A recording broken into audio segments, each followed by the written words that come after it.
الحمد لله رب العالمين والعاقبة للمتقين والصلاة والسلام على سيد الأنبياء والمرسلين وعلى آله وأصحابه أجمعين أما بعد فأعوذ بالله من الشيطان الرجيم بسم الله الرحمن الرحيم هو الذي أرسل رسوله بالهدى ودين الحق ليظهره على الدين كله وكفى بالله شهيدا صدق الله مولانا العظيم وقال النبي صلى الله عليه وسلم ستكون فتن كقطع الليل المظلم أو كما قال عليه الصلاة والسلام۔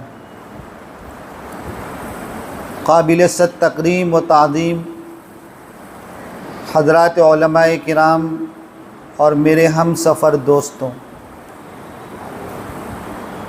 حضور اقدس صلی اللہ علیہ وسلم ہمیشہ فکر مند رہا کرتے تھے۔ آپ پر ہمیشہ ایک غم سوار رہتا تھا اور آپ ہمیشہ پریشانی کے عالم میں رہا کرتے تھے۔ آپ نے حدیث پاک میں یہ جملہ ضرور پڑھا ہوگا کہ کان رسول اللہ صلی اللہ علیہ وسلم متواصل الاحزان دائم الفکر متواصل الاحزان، کہ آپ ہمیشہ فکر مند رہتے تھے اور غم میں ڈوبے ہوئے رہا کرتے تھے۔ کس بات کا غم تھا، کس بات کی فکر تھی؟ کیا آپ شہرت کے طالب تھے یا مال کی کمی کا آپ کو غم تھا یا سرداری اور عہدے کی تلاش اور جستجو کے لیے آپ فکر مند رہا کرتے تھے؟ نہیں، بلکہ آپ پر ایک غم یہ اس لیے تھا کہ آپ چاہتے تھے کہ میری امت راہ ضلالت سے نکل کر راہ ہدایت کی طرف کیسے چل پڑے۔ قرآن پاک نے آپ کے اس دکھ کو اور درد کو کئی آیتوں میں بیان کیا۔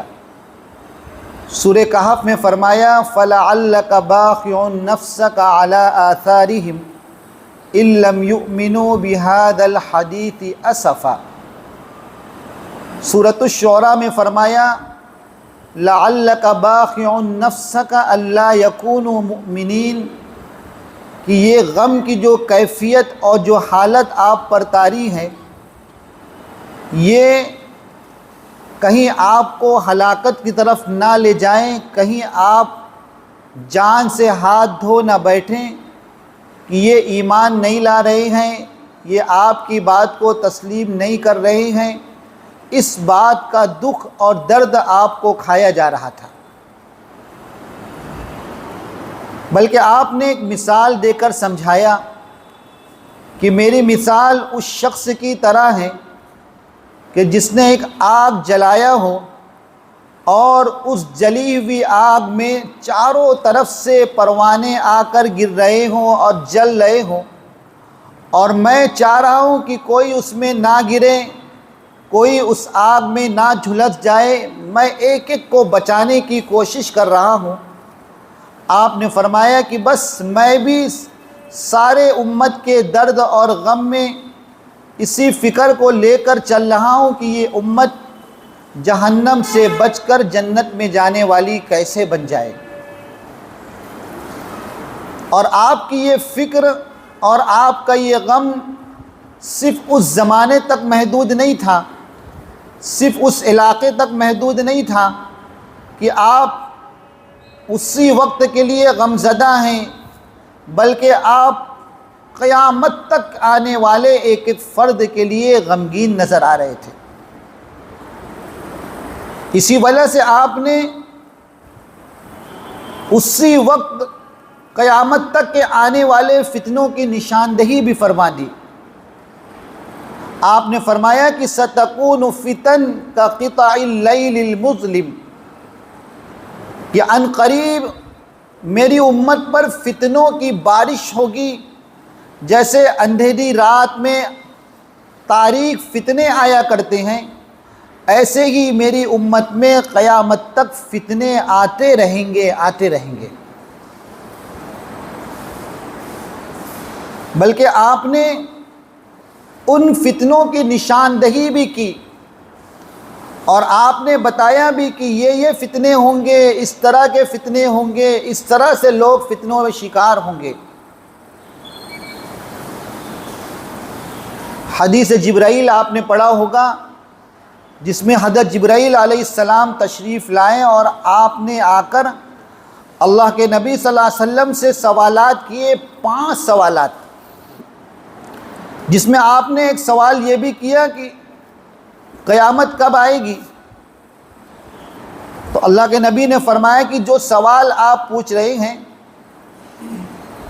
اس سوال کا جواب تو مجھے پتہ نہیں کہ قیامت کب آئے گی، کس سن میں آئے گی، لیکن قیامت سے پہلے کیا کیا ہوگا، کیا کیا ان کی علامتیں ہیں، وہ ساری آپ نے تفصیل سے بیان فرمائی۔ اور محدثین نے ان تمام روایات کو، احادیث کو اپنی کتابوں میں ایک باب لگا کر جمع کیا، ابواب الفتن یا کتاب الفتن کے نام سے باقاعدہ حدیثوں میں یہ باب درج کیا گیا، جس میں پوری علامات کو یکے بعد دیگرے بیان کیا گیا کہ حالات اس طرح سے کروٹ لیں گے، اس طرح سے بے اطمینانی بڑھے گی، ایمان والے اس طرح سے ایمان سے خارج ہوں گے، ایمان کے نام پر کس طرح سے ڈاکہ ڈالا جائے گا، کس حلیے میں، کس لبادے میں ایمان والوں کو بہکایا جائے گا۔ یہ دھیرے دھیرے آہستہ آہستہ روز بروز اضافہ ہوتا جا رہا ہے، جیسا آخری پیغمبر جناب محمد رسول اللہ صلی اللہ علیہ وسلم نے بتایا، بالکل اسی طرح پر اس زمانے میں ہر چیز نظر آ رہی ہے۔ آج جس عنوان کو لے کر ہم یہاں جمع ہوئے ہیں، اس عنوان کو آپ نے کئی دنوں سے پڑھ رکھا ہے کہ ظہور مہدی، خروج دجال، نزول عیسیٰ اور علامات قیامت۔ یہ کوئی آج کا موضوع نہیں ہے، ہاں البتہ آج اس موضوع پر گفتگو کرنا بے انتہا ضروری ہے، آج اس موضوع کو سمجھنا بے انتہا ضروری ہے، آج عوام کو اس موضوع کے بارے میں بیدار کرنا بے انتہا ضروری ہے، اس لیے کہ فتنے آج ظہور مہدی کے نام پر، فتنے آج خروج دجال کے نام پر، فتنے آج نزول عیسیٰ کے نام پر، اور فتنے آج علامات قیامت کو بتلا بتلا کر امت کو بہکایا جا رہا ہے۔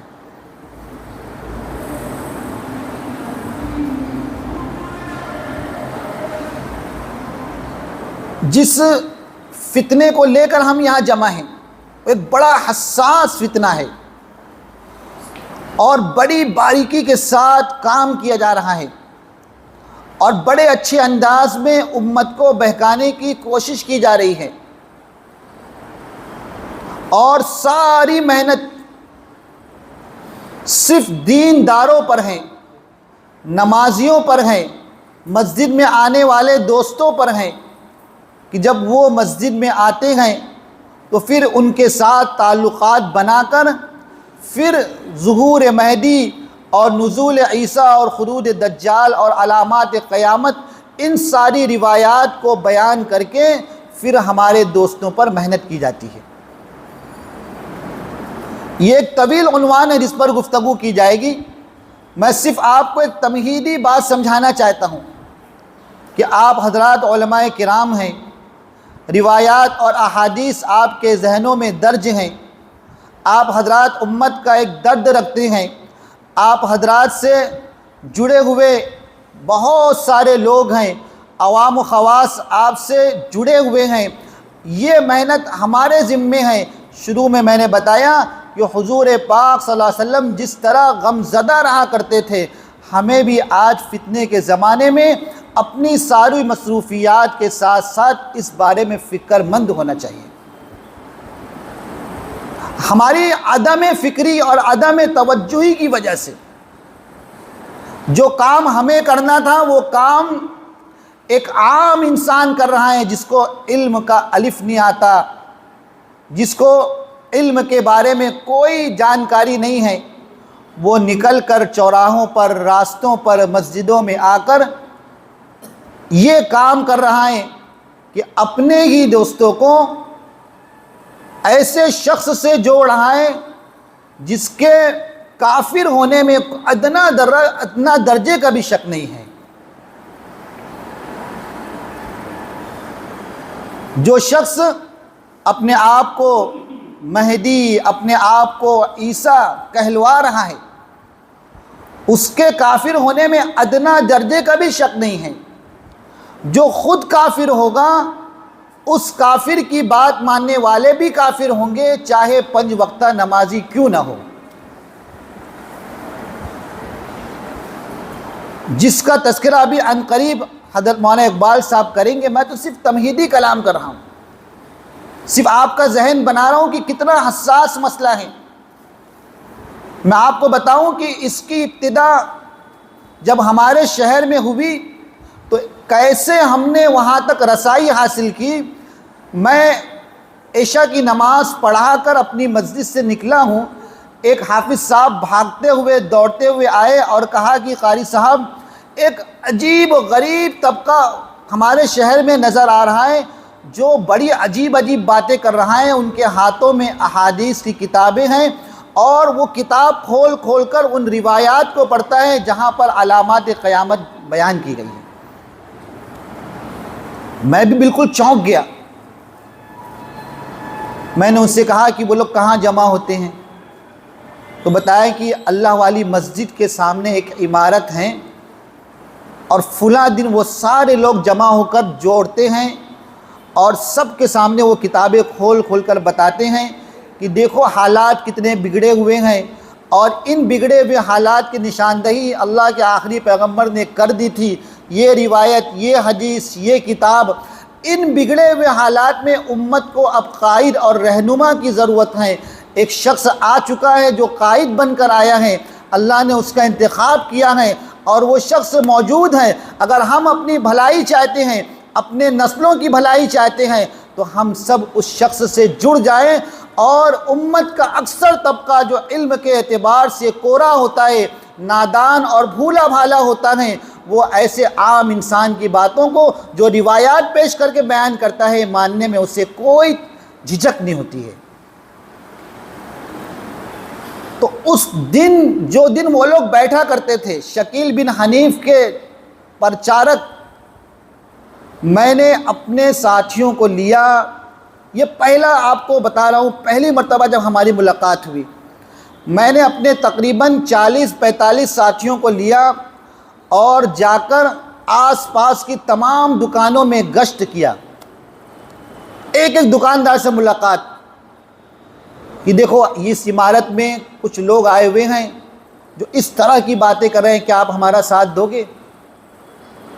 کہا ساتھ دیں گے۔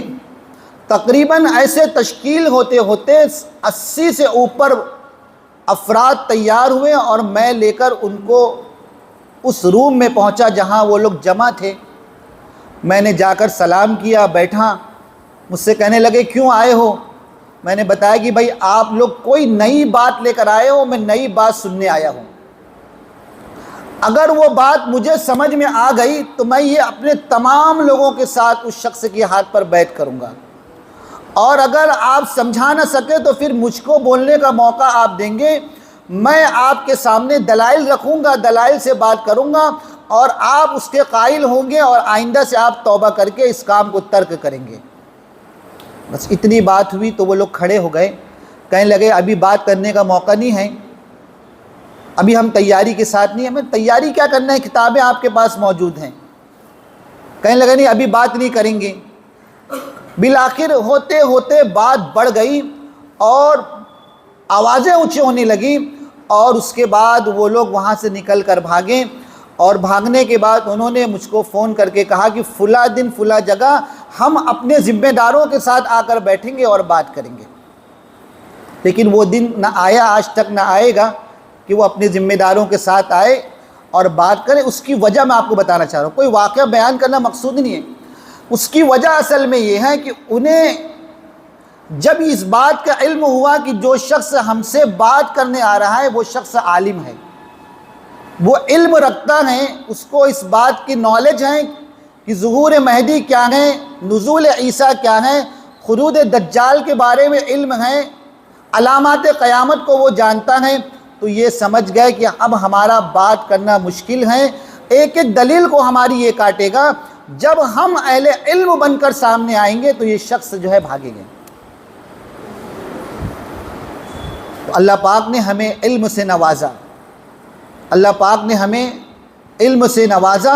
اپنی ساری مصروفیات اور مشغولیات کے ساتھ ہمیں آج یہ پیغام لے کر جانا ہے، یہ درد لے کر جانا ہے کہ ہمارے شہر میں جہاں کہیں بھی یہ فتنہ سر ابھار رہا ہے، اس فتنے کے کام کرنے والے کام کر رہے ہیں.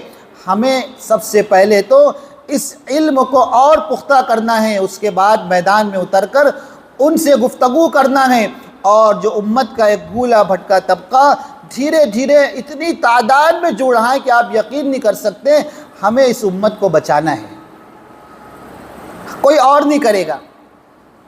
یہاں تک کہ ان لوگوں نے ایک بات کہی، میں بڑی ذمہ داری کے ساتھ کہہ رہا ہوں. وہ کہہ رہے تھے کہ شہر میں تو اور بھی بڑے علماء ہیں، حضرت مولانا حلیم اللہ صاحب ہیں، حضرت مولانا مفتی حذیفہ صاحب ہیں، حضرت مولانا طلحہ صاحب ہیں، اور بھی تو بڑے علماء ہیں، وہ کیوں نہیں آ رہے ہیں؟ آپ کو کیوں درد ہو رہا ہے؟ بات سمجھنے، آپ کو کیوں درد ہو رہا ہے، تکلیف ہو رہی کہ ہمارے کام میں آپ روڑے اٹکا رہے ہیں؟ میں نے ان سے کہا، فون پر یہ بات ہوئی، میں نے ان سے کہا کہ وہ بڑے ہیں، ان کے کام الگ ہیں، وہ مصروف رہتے ہیں، ہم چھوٹے ہیں، ہم چھوٹوں سے بات کر لو، بڑے کی بات تو الگ ہوگی. دھیرے دھیرے الگ الگ جگہوں پر جا کر محنت ہوئی تو کافی حد تک کنٹرول رہا، لیکن مکمل نہیں ہے. ان کی محنت دیمک کی طرح ہے، ان کی محنت دیمک کی طرح ہے. اور ان تمام باتوں کا علم میں نے حافظ اقبال صاحب کو بھی بتایا. تمام باتیں حافظ اقبال صاحب کی خدمت میں رکھی کہ ہمارے شہر میں یہ چل رہا ہے، یہ چل رہا ہے، یہ چل رہا ہے، اور کیسے کام کرنا چاہیے. آج آپ حضرات کو جوڑنے کا مقصد کام پر ابھارنا ہے، کام پر کھڑا کرنا ہے. آپ جس مقام پر ہو، جس شعبے میں ہو، جہاں آپ مصروف ہو، ایسی جگہوں پر کام کرتے ہوئے بھی آپ اپنے شہر پر گہری نظر رکھیں. اور جو علماء کرام، جو ذمہ داران یہاں پر شاہ ولی اللہ فقہ اکیڈمی، مجلس تحفظ ختم نبوت کے بینر تلے جو کام کر رہے ہیں، آپ ان سے جڑ کر اور لوگوں کو جوڑ کر کام کرنے والے بنے. بس یہ چند تمہیدی بات تھی جو میں نے آپ کی خدمت میں عرض کی ہیں. اب میں بڑے ہی ادب و احترام کے ساتھ ہم سب کے مہمان حضرت مولانا اقبال احمد صاحب سے گزارش کرتا ہوں کہ تشریف لائیں اور اپنی قیمتی باتیں ہم سب کی خدمت میں پیش کریں. دن کا آغاز غذائیت سے بھرپور ناشتے کے ساتھ حسینی تلبینہ، جو بنا ہوا ہے 100% پیور انگریڈینٹ کے ساتھ، جس میں کسی بھی آرٹیفیشل فلیور کا یوز نہیں کیا گیا ہے. اپنے شہر میں حاصل کرنے کے لیے آج اس نمبر پر رابطہ کریں.